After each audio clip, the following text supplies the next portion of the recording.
Hi, it's Mark Rabin. Welcome to the KaiNexus Continuous Improvement Podcast.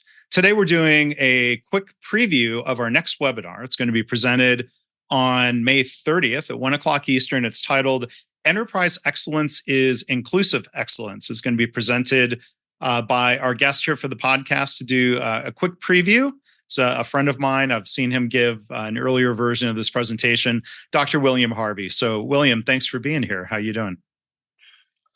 First, happy to be here, Mark. Love the KaiNexus thing. And if I could show you my computer now, I love the stickers that KaiNexus is putting out.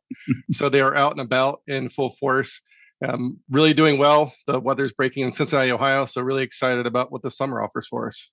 We're almost there. And I messed up in following my standard work, but so I do want to jump in and remind people, as I should have, to register for this webinar, or after the 30th to view the recording. You can go to kainexus.com/webinars to register, and look for a link in the show notes specifically for this session's webinar page. So I'm back on track now. I'll check that box on my checklist.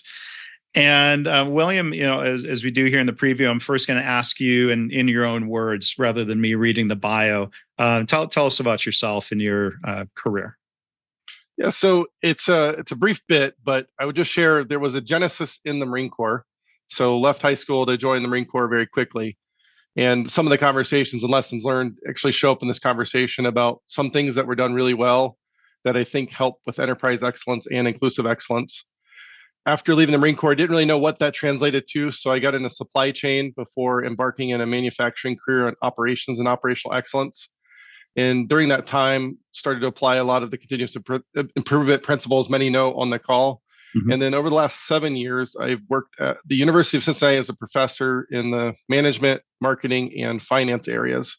So found a beautiful blend between what I'm learning there and how it relates to the profession, and vice versa, taking that back to the students. So a really good mixture of both things. So you're learning and you're teaching, and that those verbs apply, it sounds like, to both the teaching and the operations leadership position, I'm guessing.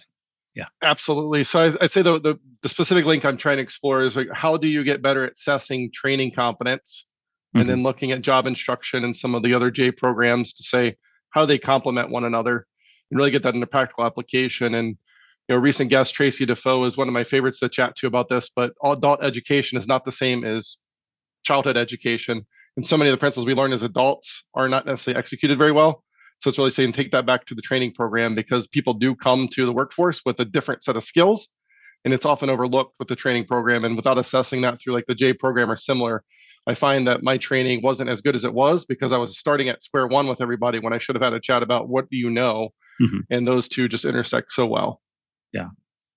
So let's maybe just hear a little bit of a preview of the topic. Again, the title is Enterprise Excellence is Inclusive Excellence. People know what all of those words mean individually, but putting that all together, as you're going to do in the webinar here, kind of give us an overview of what people are going to hear, what they're going to learn.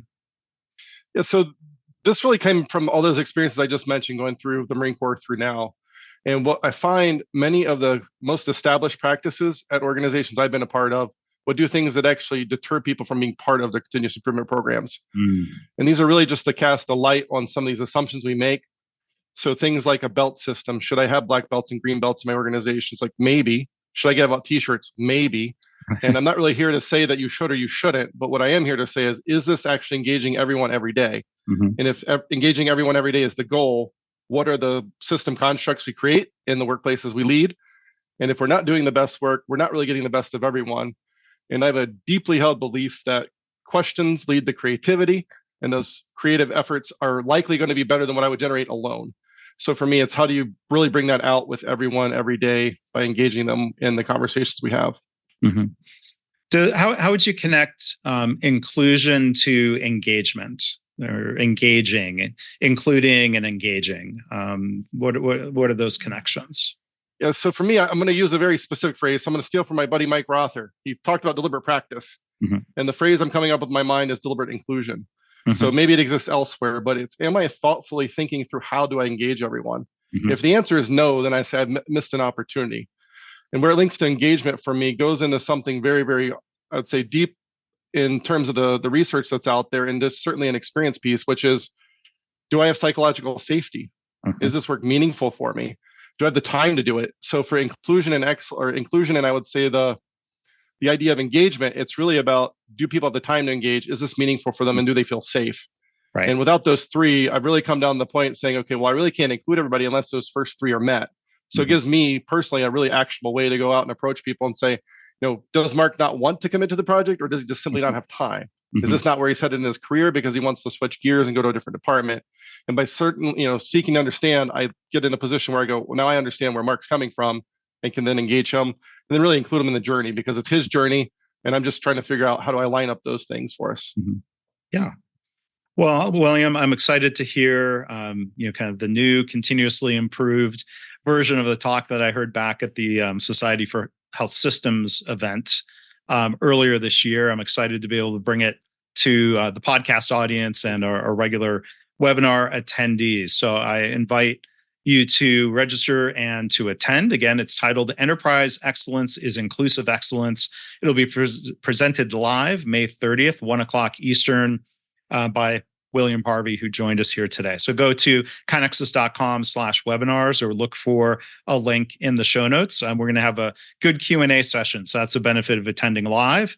Otherwise, we hope you'll check out the recording. So William, thanks again in advance for doing the podcast, and thanks for doing the preview here today. Absolutely. Thank you, Mark. And thank you, KaiNexus team. Sure thing.